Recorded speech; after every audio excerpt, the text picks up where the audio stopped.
Assalamualaikum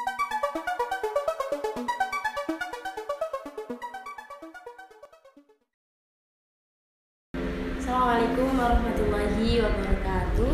Waalaikumsalam warahmatullahi wabarakatuh. Perkenalkan, nama saya Eva Rizka Amalia. Di sini saya akan melakukan wawancara dengan Ketua Karang Taruna di desa yang saya tempati KKN, yakni di Desa Prambangan, Kecamatan Kebomas, Kabupaten Gresik. Di sini saya sudah bersama Mas Dimas. Nah, topik wawancara kali ini kami akan membahas mengenai bagaimana perjalanan Mas Dimas ini dari perguruan tinggi sampai mendapat pekerjaan yang mapan seperti sekarang ini. Sudah bisa dimulai nih, Mas? Aman, gas. Baik, mungkin saya akan mendeskripsikan dulu. Selama KKN ini saya sudah banyak berinteraksi dengan Mas Dimas.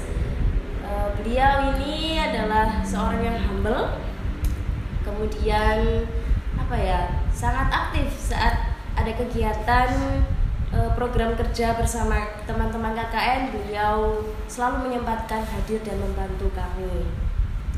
Nah, mungkin bisa diceritakan terlebih dahulu, Mas, mengenai latar belakang perguruan tinggi yang sudah Mas Dimas tempuh ini. Kebetulan saya lulusan ISI angkatan 2015. Ya, Mas Dimas dari jurusan apa, Mas Dimas? Dari jurusan seni rupa. Baik, dari jurusan seni rupa berarti seniman ya ini? Enggak seni-seni banget sih. Sekarang cuma buruh seni.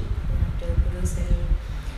Nah, seperti yang saya ketahui, Mas Dimas ini adalah selain sebagai seniman, beliau juga sebagai guru di SMA Muhammadiyah 1 ya, Mas? Iya, benar. Ya, mungkin bisa diceritakan dulu waktu kuliah, mungkin aktif berorganisasi atau sering ikut freelance atau bagaimana, Mas? Agar bisa sampai di titik saat ini gitu. Sebenarnya sih kalau organisasi nggak ikut sih, cuma ikut tergabung dalam kelompok seni khususnya di Gresik sendiri, di tempat kelahiran. Itu saya tergabung di komunitas Gerakan Seni Rupa Gresik atau disingkat GASRU. Itu mulai bergabung baru 3 tahun kemarin sih. Jadi selama waktu kuliah ya, Mas ya? Iya, masih waktu kuliah sebelum lulus.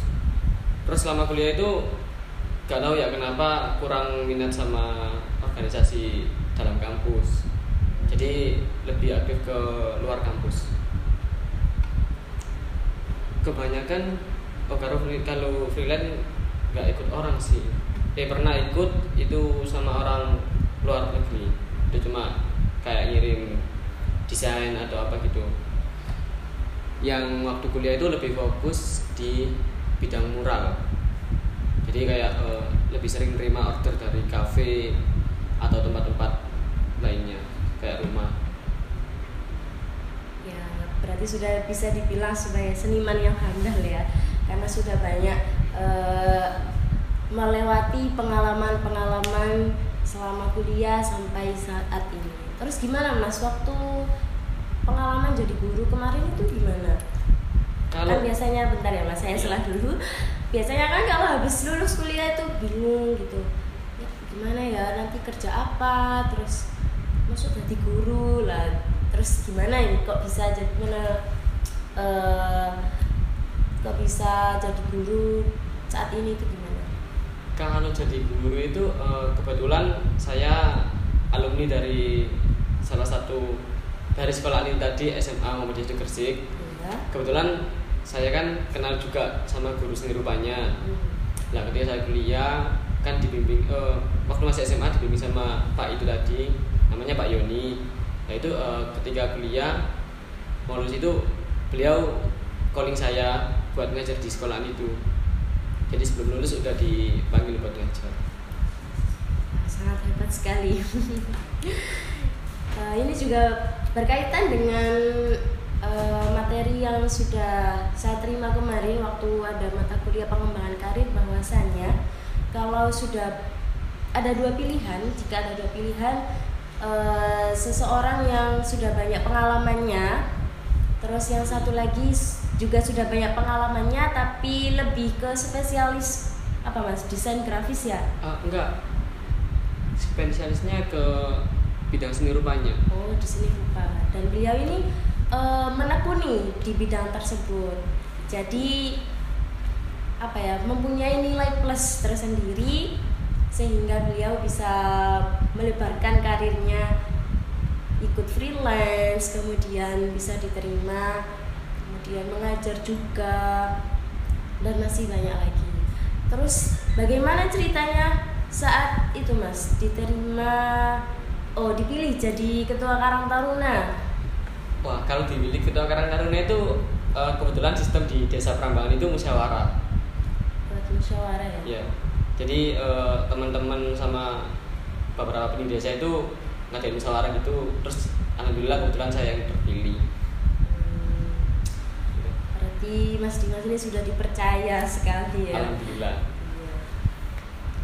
Iya. Kita bahas mengenai itu mas, mungkin bisa kita gali lebih dalam mengenai, kan biasanya kalau di CV itu kalau habis kuliah paling enggak kan kita harus punya pengalaman, entah itu magang, entah itu ikut volunteer, terus entah itu ikut freelance dan sebagainya. Mungkin Mas Dimas bisa ngasih wejangan gitu untuk terutama saya dan teman-teman semua yang masih kuliah, bagaimana sih biar bisa setelah kuliah langsung dapat pekerjaan, terus setelah kuliah ini sudah siap gitu untuk masuk ke dunia kerja. Kalau cara saya sih, kalian bisa mulai kerja lebih awal dari teman-teman kalian. Jadi misal harus satu langkah lebih depan. Misal teman kalian masih fokus belajar, fokus kuliah, kita bisa bagi waktu kita. Ya emang lebih berat, cuma hasilnya akan lebih nyata. Ketika teman masih sekedar fokus ngerjain tugas, ngerjain kuliah, fokus untuk lulus, kita udah fokus untuk branding diri kita buat mempersiapin di dunia kerja besok. Soalnya rata-rata sekarang lapangan kerja itu minta yang minimal berpengalaman atau apa gitu. Ya, benar sekali, itu mas. lumayan sih buat kita. Emang saya waktu kuliah dulu itu nilainya gak seberapa bagus sih, soalnya agak ngebagi ini agak ribet. Ya minimal bisa lulus, gak ngulang gitu. Mas Dimas kemarin saat lulus kuliah nggak molor kan ya mas ya? Alhamdulillah tepat tahun ya. Seperti biasanya kan banyak mahasiswa itu kan apa ya, kalau udah fokus di organisasi itu sering lupa kuliahnya. Iya. Terus berarti kadang kan kebanyakan anak seni itu yang setahu saya di universitas saya itu biasanya mereka lebih enjoy ikut freelance, terus kemudian kuliahnya jadi terbengkalai karena sudah mendapatkan uang tadi ya. Terus kita bahas apa lagi ya mas? Mungkin terakhir ini Mas Dimas bisa ngasih pesan buat kita semua terkait dengan relevansi antara background kita di kuliah dengan pekerjaan kita yang akan kita lakukan nanti. Mas Dimas ini kan termasuk nyambung gitu loh, dari jurusan seni rupa terus kemudian bekerja menjadi guru seni dan jadi seniman. Ya berarti kalau saya kan kebetulan jurusan sama pekerjaan nyambung. Iya. Itu emang saya sengaja sih. Sebenarnya saya ambilnya sastra, tapi udah kepikiran bakal kerja di bidang seni. Akhirnya gak jadi ambil sastra tapi ke seni aja, jadi sekalian ya kuliah bisa sambil kerja. Soalnya kadang itu nugas juga bisa dijual lagi buat karya untuk diuangkan. Jadi harus sesuai dengan passion kita ya. Sebenarnya bukan jurusan jadi passion kalau mau kerja. Karena kadang emang yang kita perlukan itu enjoy ya mas. Iya, kadang salah jurusan juga. Tapi kalau gak nyaman, kerja yang enak kan yang nyaman gitu. Ya benar. Yang tanpa paksaan. Ini bisa kita highlight ya teman-teman, kalau kita mau kerja secara enjoy itu berarti yang harus sesuai dengan passion kita. Soalnya sekarang itu menurut saya banyak yang tidak sesuai dengan passion, terus kemudian karena keadaan terus dia akhirnya menerima pekerjaan tersebut. Nah, mungkin sudah bisa kita akhiri Mas sesi wawancara kita pada pagi hari ini. Saya terima kasih sekali sudah mendapatkan banyak materi dari Mas Dimas. Makasih juga. Kita doakan semoga teman-teman yang sekarang berjuang di perguruan tinggi nantinya bisa mendapatkan pekerjaan yang bagus, pekerjaan yang sesuai passionnya, dan dilancarkan semua urusannya. Amin. Saya akhiri dari saya. Assalamualaikum warahmatullahi wabarakatuh. Waalaikumsalam warahmatullahi wabarakatuh.